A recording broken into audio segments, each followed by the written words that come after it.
Be warned, this video will contain spoilers. Leebeebee is setting off every possible alarm in Murderbot episode 5, and at this point, it's hard not to feel like we're being actively warned by the show itself.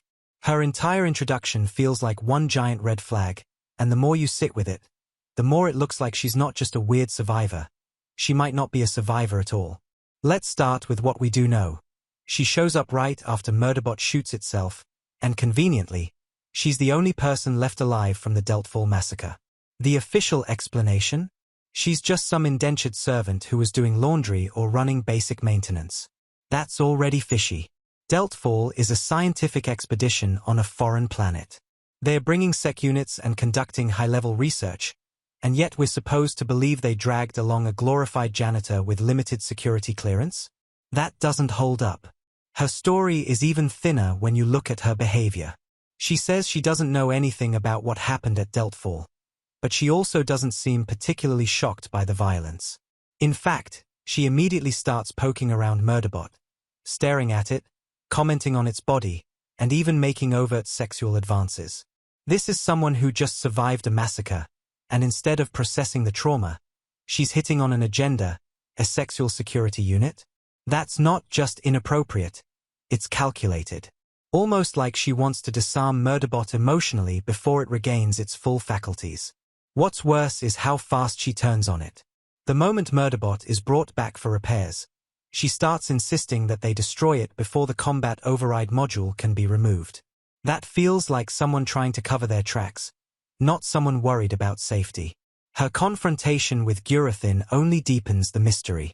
She's clearly fishing for information, trying to figure out what Preservation Auxiliary knows, what they've discovered, and how much danger she might be in.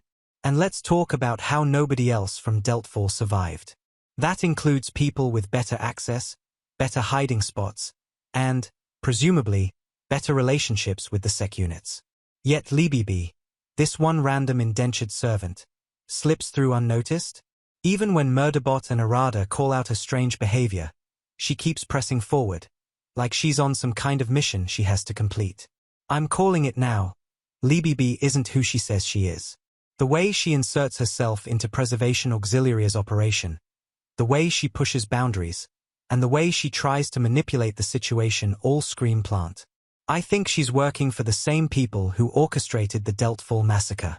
And where Murderbot self-sabotaged its programming, maybe she was supposed to use it to finish the job.